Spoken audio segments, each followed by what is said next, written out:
If you want to leave your job, here's 7 things you need to ask yourself.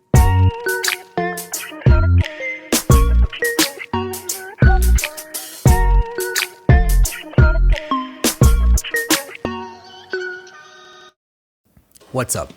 Today I wanted to speak about what happened to me just before I left my job. So I had these questions swirling around in my head and I didn't really know what to do. A lot of the advice I was getting was, stay there. Where do you think you're going? Like, this is your livelihood. You can't leave this. Whereas there were some other people that were just like, look, dude, you need to get out of here. This is clearly not the place where you want to be. Scram. So I was just trying to balance everybody's opinions. And it was only when I started asking myself very important questions and relying on my own answers and how I felt about it did I actually come to some kind of a conclusion. So I'm just going to get right into them. There's 7 of them. So the first one that I had is, am I growing in my role? So I had recently gotten into that role. I was a physiotherapist and then I moved into a position of a supervisory position, and it was very different. I had stopped doing all of my patient treatment sort of activities, and now I was doing a lot of HR sort of roles. As I was doing that, and then I was also doing a lot of administration. That was me, day in, day out. Admin, HR. Lots of phone calls, lots of WhatsApp groups, lots of just participation in meetings. That was my life. Lots of phone calls. So in the beginning, I was frazzled quite often because, I'd always look at these supervisors or managers and wonder how they manage to know all of these policies and figure all that stuff out. I'm not an admin guy at all. I really enjoyed being with patients. This was just an opportunity for me to grow. So in the beginning, I very quickly had to, I went on YouTube and I started trying to figure out how do managers, speak to staff? How do they encourage growth within a team? All of that type of stuff. And it was a lot of corporate type stuff, but that stuff translated over into the industry that I was in, is health, right? So I think 2 years of doing the same stuff was enough for me to pick up all the patterns. I was like, okay, we're gonna do this thing again. This is how I need to do it. Oh, that staff member is behaving like this. This is what I need to do now. And it went from being fairly interesting to quite boring. I was doing the same stuff over and over again.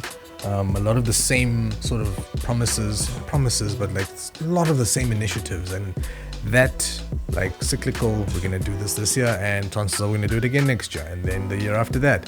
When I start to see that happening, I check out. I become very, very bored. I become despondent, and I realized at that point that I wasn't growing. Cool. The next question was, maybe if I take on more responsibility. So the question was, if you take on more responsibility, will things change?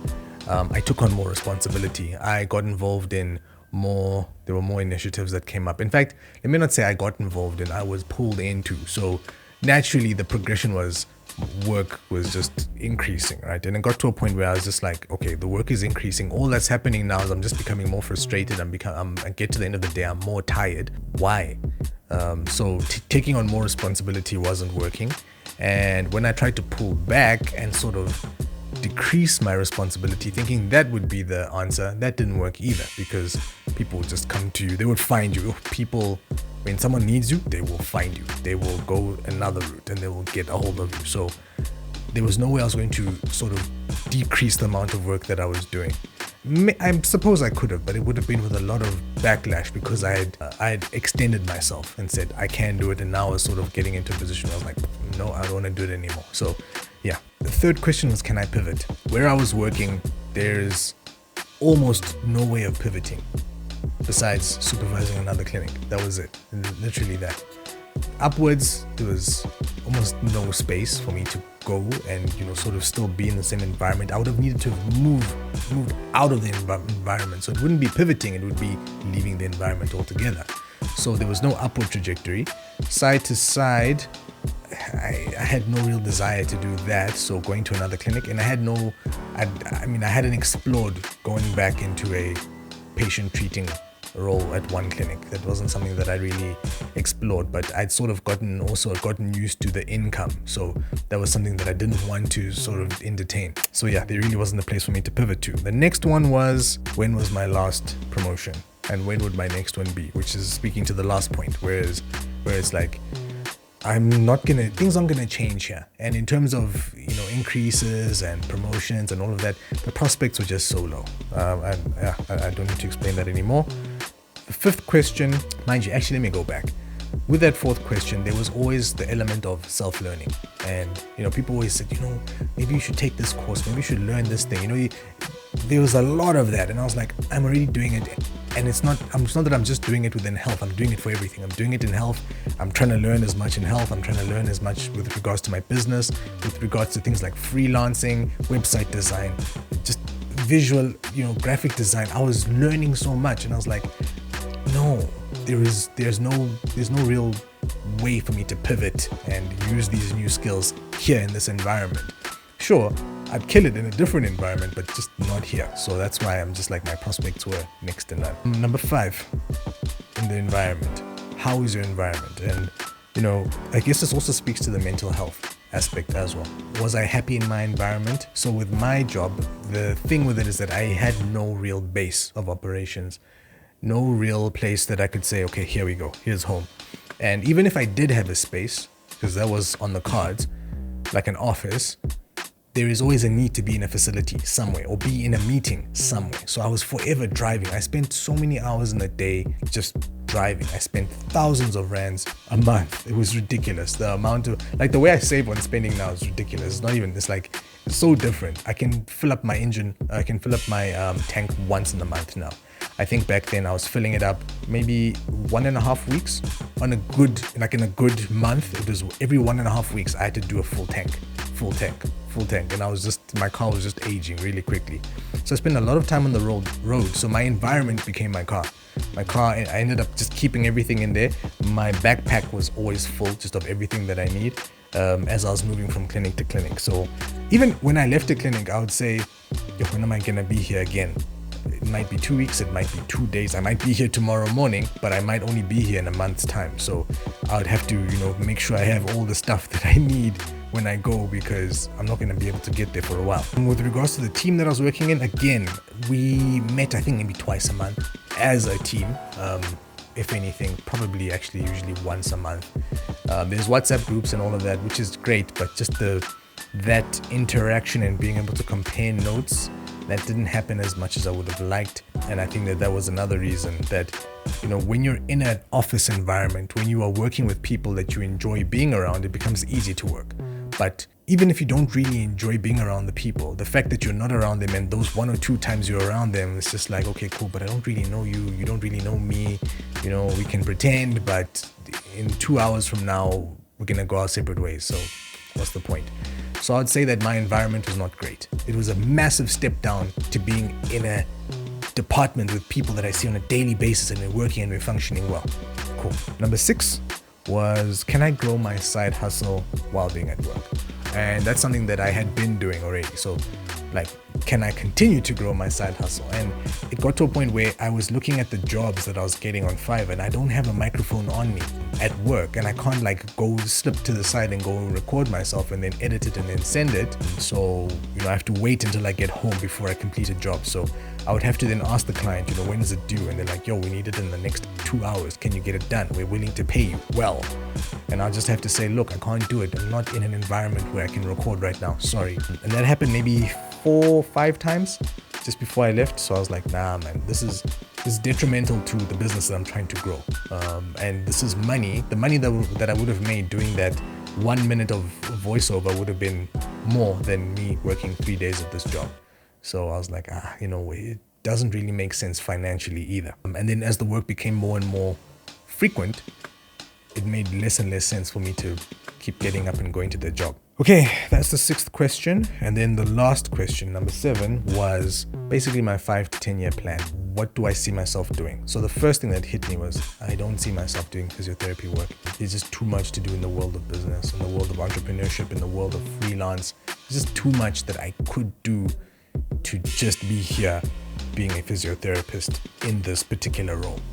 Sure, I can save, I can go and invest, I can do all of that stuff with my savings, but for me, I wouldn't find that exciting. It might be hella exciting to the next person, but that just wasn't for me. I needed more. I was getting itchy at work. I'd get projects and I'm like, oh, this is great. I can use 1 or 2 of these skills And sure, the skills were sort of appreciated, but at some point I just felt like, man, I'm doing too little here. I need to invigorate myself. I need to do more. So once I answered all those questions and I was just like, look, this is not the space for me, that's when I was like, look, I need to bounce. And I did. I think the space between me making the decision to go and me actually leaving must have been about 6 or 7 months from the date of saying, I'm leaving, and then the date of me actually serving my notice and leaving the job. So it can take some time. And then I'd say also then the exit strategy itself was in the making for a year, exactly a year of me actually working towards leaving the job. So it can actually take a very long time. One thing I would say is that the journaling really helped. Journaling gave me a chance to look back and think how things were going on a day-to-day basis. I was able to compare last week to this week, and this week then eventually to next week, and be able to see how things would ebb and flow and how I would feel with regards to things that happened throughout the day. If someone annoyed me or if I felt like I didn't handle a situation properly, I was able to reflect properly. And in those reflections, I was able to see my condition sort of deteriorating. I'd get better and then I'd deteriorate. I'd take a break. I even took a bit of vacation. When I came back, I was refreshed, but very quickly I found myself back in that rut. It took less to send me over the edge. And I just felt that I was getting to a place where I was going to say something I regretted or do something that I regretted. And I didn't want either of those things to happen. So I decided for myself and for everybody around me that the best thing for me to do was to, almost said hang up my boots, to just stop working. And I did that. So if you're having those thoughts, let them wrestle around in your head. It's a lot of mental chess that's going to happen. One day you'll feel, it was such a great day at work. The following day you'll be like, garbage. Stack them up. Stack those days up and see just how bad is it. Like, is it really that bad that you need to go, or are you just having a bad moment? So give yourself that time to think through it. Journal, get a hobby, do things outside of what you're doing, and take time to actually just switch off. Turn your phone off, go on do not disturb for a short period of time and see how that affects you, your mental health and how you feel. It can refresh you and you can then get out of that rut, which is something that didn't happen to me, or it can just reaffirm your decision and you're just like, look, this really isn't what I want to do. I found this new passion, or there's something like, I don't know, there's maybe you just want to go and work in another job. You don't always have to leave your job to become someone who works within business or freelance or whatever. As much as I want that for me, and I want that for everybody, because there's this freedom, and there's, you may not say freedom, because freedom means like you're locked in a prison. There is autonomy and there's flexibility. I like those two words because the autonomy means that you now can make the decisions. If there's someone that is irritating you, you can work them out of your business. You can work them out of your freelance career. You don't have to do that anymore. And in the past couple of weeks, I've had to do that quite a bit already.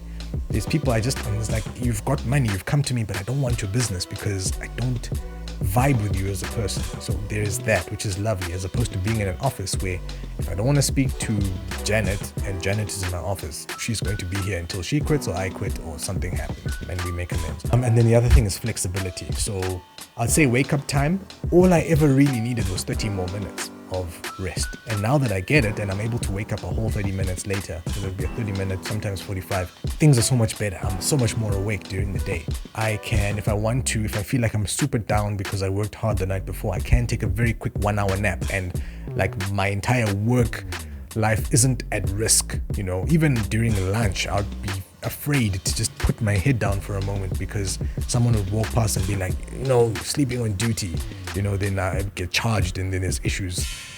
Here, if I need an hour to take off, I can go and lay down, maybe answer an email or two, take a quick nap, 30 minutes, wake up and I'm refreshed and I can go hard properly, as opposed to struggling to get to the end of the day, almost falling asleep on the highway, which I did many times. It was so dangerous where I had to like pump the music and just try and stay awake, aircon blasting in my face, and I just wanted to get home so that I could get to a place of refuge. And what's funny is every time I'd get home, I'd feel awake again. It was so weird. So consider all of that before you make your decision. But at the same time, don't linger in it for too long. Life is meant to be lived, and peace.